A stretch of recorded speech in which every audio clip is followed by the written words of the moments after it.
La rentrée des chambres consulaires, c'est avec Cédric Laboret, président de la Chambre d'agriculture Savoie-Mont-Blanc. Bonjour. Isabelle Guillot, présidente de la CMA Savoie. Et Marc Mesjura, président de la CCI Savoie. Alors j'ai envie de vous dire, messieurs, messieurs, dames, comment se passe cette rentrée? Comment sentez-vous les choses? Isabelle Guillot.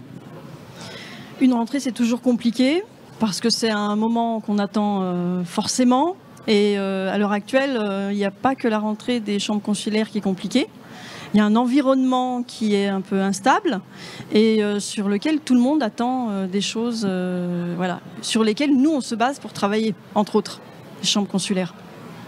La vision de la CCI? On commence à s'y habituer à ces rentrées un peu difficiles. Hein.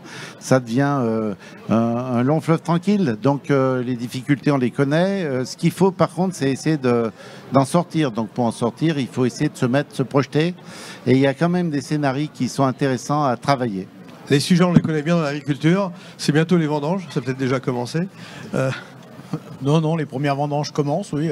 C'est le début, elles sont un peu plus tardives que l'année passée, mais vu le temps qu'on a eu cet été, on peut se douter que c'est le cas. Nous, en agriculture, on n'a pas beaucoup de la pluie et du beau temps, mais ça influe beaucoup, donc les vendanges sont un peu plus tardives, mais elles seront sûrement bonnes comme d'habitude.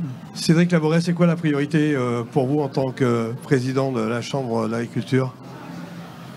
C'est d'accompagner les agriculteurs. Nous, on est, par rapport au contexte qu'on a, on serait belge, on serait peut-être moins inquiété, mais le fait de ne pas avoir de gouvernement, pour nous, c'est quand même un souci. Ça va changer, là, avec un Premier ministre. Pour l'instant, on n'a qu'un Premier ministre et j'espère qu'il arrivera à faire un gouvernement, mais voilà, je pense que tout le monde a encore en tête... Ça a déstabilisé un peu le fonctionnement de certaines décisions, là? Tout le monde a encore en tête les grosses manifestations agricoles qu'il y a eu ce printemps, et où du coup il devait avoir une loi et on devait avoir des avancées concrètes pour le travail des agriculteurs, et du coup avec la dissolution, avec tout ça, aucun projet de loi est sorti, on n'a pas eu de nouveauté, donc on est attentif à ça pour que dans le quotidien ça puisse aller mieux pour tout le monde et que tout le monde puisse se mettre au travail sereinement. Isabelle Guillot, j'imagine que votre chambre met en place des choses pour aider l'ensemble des artisans et des petites entreprises. Comment ça se passe? Quels sont les actes qui vont arriver dans les semaines à venir? Alors, je vais me permettre de m'appuyer sur les propos de mon collègue. On attend essentiellement le projet de loi de finances, les uns et les autres, qui va dicter pas mal de directions qu'on essaiera de suivre. On a bien vu qu'on avait des défaillances d'entreprise, on a bien vu que la situation n'était pas si joyeuse que ça. On est en souci quand même pour nos entreprises parce qu'il faut qu'on soit derrière elles. C'est notre souci majeur de les accompagner. Bien sûr à la création, mais surtout de se maintenir et de pérenniser nos entreprises de territoire, parce qu'on est dans un département qui est dynamique, une région dynamique, mais pour autant les crises ont le même impact sur nos territoires. Donc il faut être vigilant et il faut bien passer les messages que les chambres consulaires sont au service des uns et des autres, des artisans, des agriculteurs, des commerçants, des industriels, pour que les gens sachent qu'on est là pour eux et il ne faut pas qu'ils hésitent à venir nous voir. Et la prise de parole que vous nous permettez ce soir, c'est aussi ça, faire passer ce message. On est là pour vous, n'hésitez pas à venir. Alors, il faut de l'initiative, Marc Mesjura, et avec la CCI, par exemple, on travaille beaucoup l'IA, qui va toucher finalement toutes les professions et toutes les activités.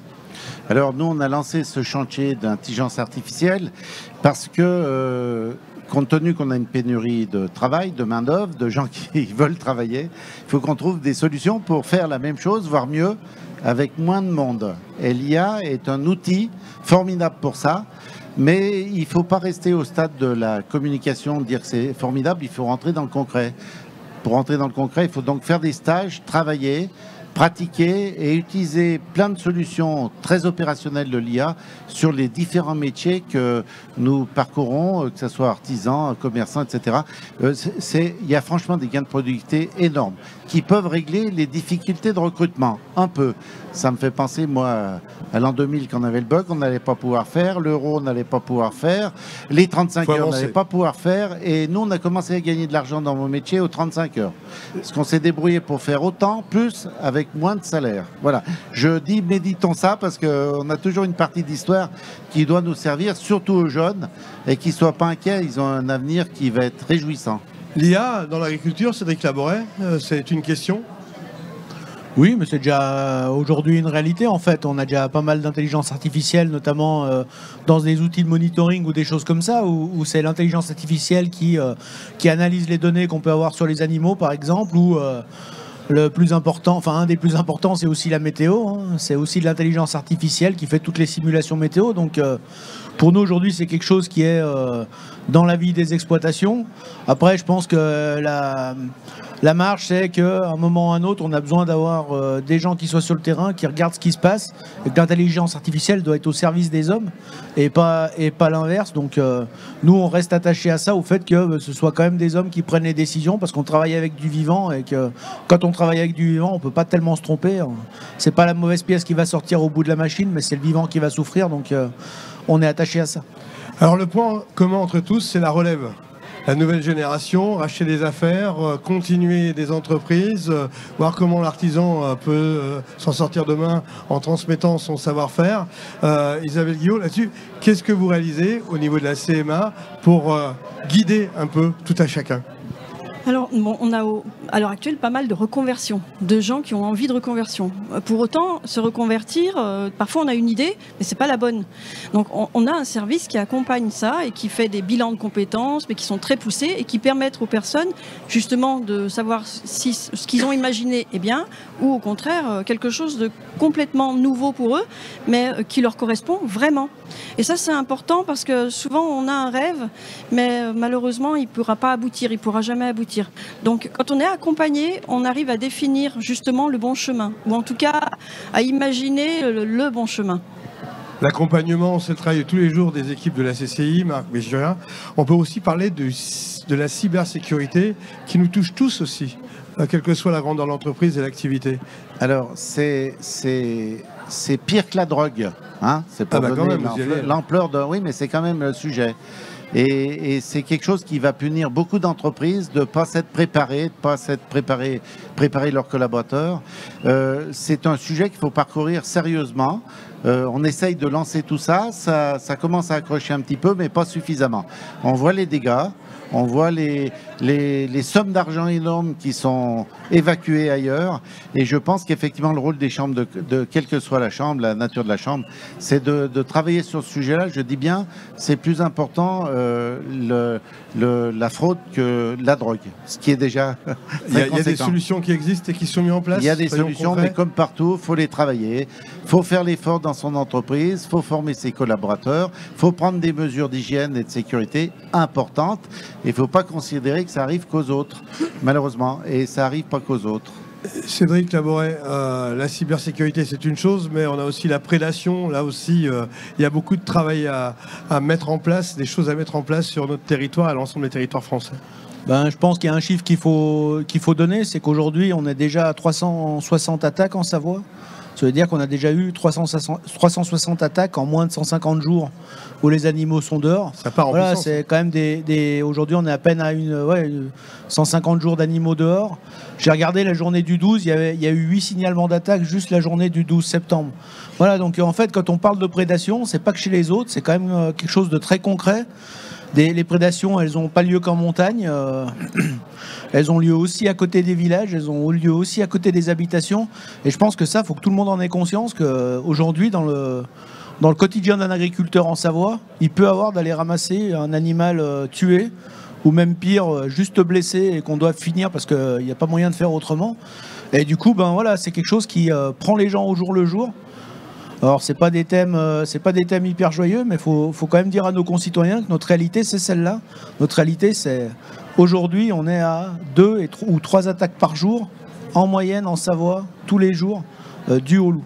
C'est une vraie activité de tous les temps. De tous les temps, de tous les jours, et quand j'entendais sur un des plateaux précédents dire qu'il faut développer le tourisme 4 saisons, faut se dire que quand même, quand on essaiera de développer le tourisme d'été, pour défendre les troupeaux, on est obligé d'avoir des chiens. Et quand ces chiens ils sont à la garde du troupeau, ils sont à la garde du troupeau. Et c'est pas si facile que ça d'expliquer à un chien la différence entre un chien d'un randonneur, un loup qui attaque ou autre. Et du coup, il y a tout un travail à faire autour de ça qui est assez compliqué. Mais il faut se dire que ça va impacter la vie de tout le monde Et ça sera pas demain, ça sera pas que celle des agriculteurs, mais la vie de tous nos concitoyens. Parce que quand les chiens ils sont présents en permanence avec les troupeaux, ça veut dire quand les troupeaux descendent de montagne, les chiens ils sont à côté de chez vous, ils aboient systématiquement quand quelque chose approche parce que c'est leur métier d'aboyer et de prévenir. Donc voilà, ça va tous nous impacter au jour le jour. Allez, une note optimiste de chacun et de chacune pour terminer ce plateau sur les chambres consulaires. Isabelle Guillot, qu'est-ce que vous voulez dire à tous ces entrepreneurs et à ces artisans ? En fait, je voulais rebondir sur un événement qui a eu lieu récemment, donc les Jeux Olympiques, mais surtout les Jeux Paralympiques, et de dire que le handicap, c'est aussi dans nos entreprises. On est en recherche, enfin, on a fait des recrutements qu'on n'a pas, et en face, on a des gens qui sont vraiment prêts à venir travailler.